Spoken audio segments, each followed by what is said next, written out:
Muli, mapagpalang umaga po sa ating lahat. Purihin ang Panginoon. Welcome ulit sa ating daily morning devotional sa libro pa rin ng In Heavenly Places. It's March 7, entitled Fervent Prayer. Sa Psalm 62 verse 8, Trust in Him at all times, ye people, pour out your heart before Him. God is a refuge for us. So, kinakailangan na tayo magtiwala sa ating Panginoon sa lahat ng oras at ang lahat ng mga tao kinakailangan na mas punuin natin ang ating mga puso sa mga salita ng Diyos dahil ang Diyos ang ating kanlungan sa lahat ng panahon. Prayer is the opening of the heart to God as to a friend.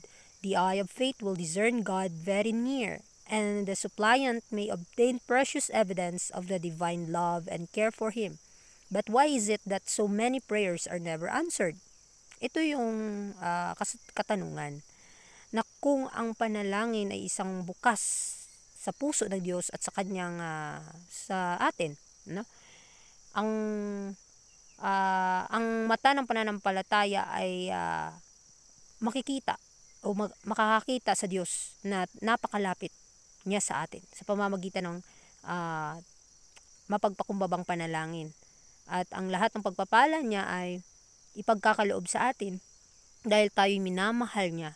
Ngunit bakit maraming mga panalangin na hindi sinasagot?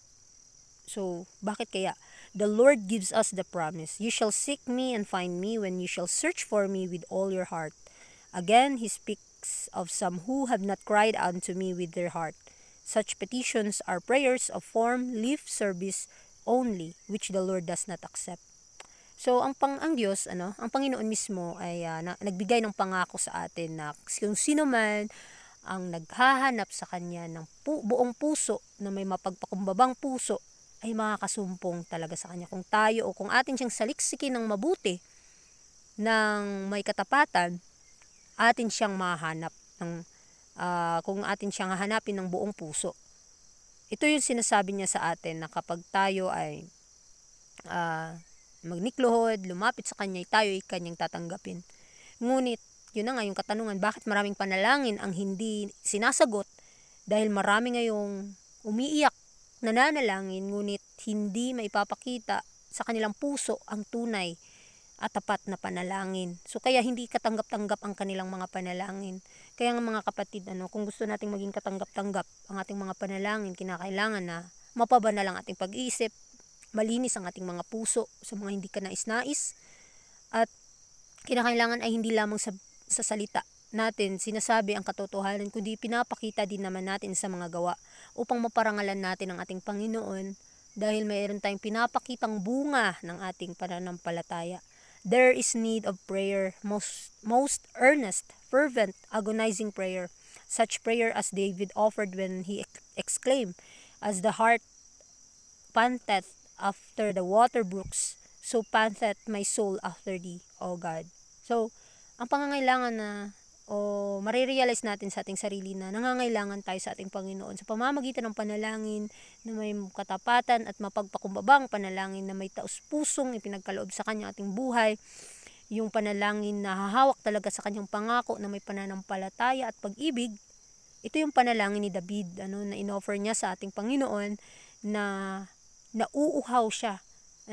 Kung tayo talaga ay mananalangin, kinakailangan na panatilihin nating nauuhaw sa Kanya at nagugutom sa Kanyang katwiran upang tayo pabubusugin, upang tayo ay palagian na uminom ng tubig ng buhay at kumain sa bunga ng punong kahoy ng buhay.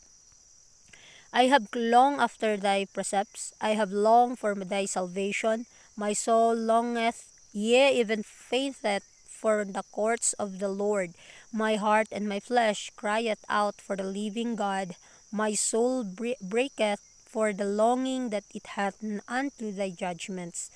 This is the spirit of wrestling prayer, such as was possessed by the royal psalmist. So, kapag tayo ay nagnanais na mapabanal ng ating Panginoon, na maangkin ang kaligtasan, ang buong kaligtasan natin, ang ating mga kaluluwa ay talagang nagnanais na kumain at uminom ng Kanyang mga salita, tayo ay magiging katanggap-tanggap sa Kanyang banal na harapan. Ang ating mga puso at ang ating mga laman ay iiyak sa harap ng ating buhay na Diyos. At ang ating kaluluwa ay mapupuno ng pagpapala at kaluwalhatian niya. At kahit na tayo ay nanghihina, tayo ay palalakasin. Dahil yung panalangin na gusto ng Panginoon, yung panalangin na hahawak sa kanyang mga pangako, yung lahat ng iyong gagawin ay gagawin mo talaga. Ihingi mo sa Kanya na may kasigasigan. Yung panalangin na hahawak ka talaga. Napipilitin mo ang Panginoon na maangkin ang pagpapalang ito. At ito yung gusto ng Panginoon na ating maramdaman. Yung gutom na gutom ka na sa Kanyang katwiran, na gusto mong maangkin ang Kanyang biyaya, ang Kanyang kaalaman, ang Kanyang mga pagpapala upang magamit ito sa Kanyang gawain. At ito yung tanging nating pag-asa upang makapanagumpay din sa ating mga kahinaan. Of Christ it is said, and being in an agony, he prayed more earnestly. In what contrast to this intercession by the majesty of heaven are the feeble, heartless prayers that are offered to God. Many are content with lip service, and but few have a sincere, earnest, affectionate longing after God. So ito yung sinasabi ng Panginoon na kinakailangan meron tayong panalangin na may katapatan, na may taus-pusong panalangin. At ito yung nais ng Diyos sa atin na kung tayo hawak sa Kanyang mga pangako, tayo ay talagang magpakumbabang lumapit sa Kanya. Ngunit karamihan sa atin ay hindi taus-pusong nananalangin. Parang sanay na napupunta ng church, then pag uwi, the same way pa rin yung ginagawa, ganun pa din. Parang nananalangin lang kasi nananalangin ang marami at nakakaligtaan ang panalangin na patago. Nakakaligtaan natin ang mga pakikipagkausap personally sa Panginoon kung ano ang dapat nating gawin at kung ano ang dapat nating baguhin sa ating buhay. At ito yung nakakalungkot isipin. Maraming mga taong nakokontento lamang sa bibig na pagseserbisyo. Lagi silang pumupuri sa Panginoon sa kanilang mga labi, ngunit kakaunti lamang sa kanila ang sincero, may mapagpakumbabang pagnanais na mapabanal ang Panginoon sa kanilang mga puso. So nawa, tayong mga tao o tayong nakakaalam ng katotohanan, mas palagian nating mas may komunikasyon tayong patago sa ating Panginoon. May komunikasyon tayo sa Kanya na tayo lamang ang nakakaalam at ang Diyos.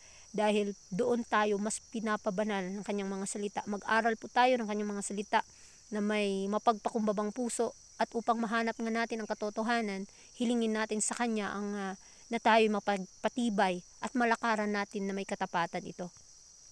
Communion with God imparts to the soul an intimate knowledge of His will. True prayer engages the energies of the soul and affects the life. He who thus pours out his wants before God feels the emptiness of everything else under heaven. So sa atin palang personal na pagkipag-communion sa ating Diyos, na-impart sa ating kaluluwa, natututo tayo o na-adapt sa ating buhay at ating nagagaya ang kaalaman ng Kanyang kalooban. At sa ang tunay na panalangin ay nagbibigay ng enerhiya sa mga kaluluwa at ito'y e-epekto sa ating buhay. At kung ang ating mga hangarin ay ating ibinigay sa Diyos, at pinagkalooban na sa atin yung mga pagpapala at gagamitin natin ito upang parangalan ang Kanyang pangalan, ang buong langit ay tutulong sa atin upang ang ating mga bagay na hindi nagagawa, na magbibigay kaluwalhatian sa Kanya, ay magagawa natin sa pamamagitan niya. Dahil ibubuhos ng langit ang pagpapala sa mga taong mas lalapit sa Kanya. Kaya panatilihin nating makipag-ugnayan sa ating Panginoon. Kung ano man yung mga kamalian, mag-contemplate po tayo, ma-realize natin sa ating buhay kung ano ay yung kulang sa ating mga puso, kung sino tayo sa harapan ng Panginoon, kung nagbibigay ba tayo ng kaluwalhatian sa Kanyang banal na pangalan. Every now and then, minsan nakakalimutan natin na tawagin siya personally. Kaya ngayon na nakakaalam tayo nito at napagtanto natin sa ating sarili na tayo nagkakamali, lumapit po tayo sa ating Panginoon at hindi niya po tayo tatakwil. Bagkus yayakapin niya po tayo, bibigyan ng bagong puso, bagong buhay, na mas lalagana pa sa ating buhay ang bilang Kristiyano o bilang kagaya ni Kristo na pamumuhay. All my desire is before before thee, said David, and my groaning is not hid from thee. My soul thirsteth for God. When I remember these things, I pour out my soul in me. So, ito yung hinahangad o dapat nating ihangarin na mapabanal ang Panginoon. So, sabi ni David na tayo ay talagang ang lahat ng ating pagsusumamo ay hindi nakatago sa atin, kundi ang ating kaluluwa na mas lumalapit sa Kanya, mas nauuhaw tayo sa Diyos, mas nauuhaw tayo sa Kanyang kalooban, sa Kanyang katwiran. At ito yung lagi nating tatandaan, yung mga bagay na kapag ito'y ating maalalahanan o mapagtanto sa ating buhay, bibigyan niya tayo ng kalakasan at mapupulo ang ating mga kaluluwa ng kagalakan na kung saan ito'y nanggagaling sa mga makalangit na bayan, at magbibigay din ito ng kagalakan sa mga taong ating nasasalamuha. At ito yung dapat nating hangarin sa ating buhay, yung kabanalan sa ating mga puso, na kung papaano tayong lumakad na may katapatan sa ating Panginoon. Your prayers may rise with an importunity that will not accept denial. That is faith. So yung panalangin pala na mas tataas sa mga nawala kang hinihiling na kapalit. Gusto mo na manalangin na lahat, sabihin mo sa Panginoon lahat ng mga hinanakit mo, lahat ng problema mo, lahat ng sitwasyon mo sa buhay na hindi mo kaya, sabihin mo siya dahil siya lamang ang tanging makakatulong sa atin. At hindi tayo kailangan natanggapin natin ang kanyang pagpapala na walang pagrereklamo at walang mapagmataas sa sarili. Ito yung pananampalataya na humahawak sa mga bagay na hindi nakikita. Your prayers may rise with an importunity that will not accept denial. That is faith. So sa ating pag-aaral sa umagang ito, ating ma-realize sa ating buhay na kinakailangan natin ang panalangin, na taus-pusong pananalangin, ang sinsirong pananalangin. Ito'y po'y katanggap-tanggap sa ating Panginoon. Sa pamamagitan ni Kristo, madidinig po ang ating mga daing, ang ating mga prayer request, kung ano man ang kanyang kalooban, ay atin pong ihingi sa Kanya yung mga bagay na magpapatibay sa ating mga pananampalataya at magagamit sa Kanyang gawain. Dahil tayo ay namumuhay sa katapusan ng mundo na kung saan, kung hindi ka mananalangin, ay hindi mo talaga kaya ang mga pagsubok na dadaan sa'yo. Kaya kung gusto nating mapagpatibay ang ating pananampalataya, mas lumago pa tayo bilang buhay o bilang Kristiyano, na kailangan may komunikasyon tayo sa Panginoon, panatili nating tawagin siya, manalangin sa Kanya, at bibigyan niya tayo ng pagpapala at karunungan na magagamit sa Kanyang gawain. Muli, maraming salamat sa inyong pakikinig, and God bless po sa ating lahat.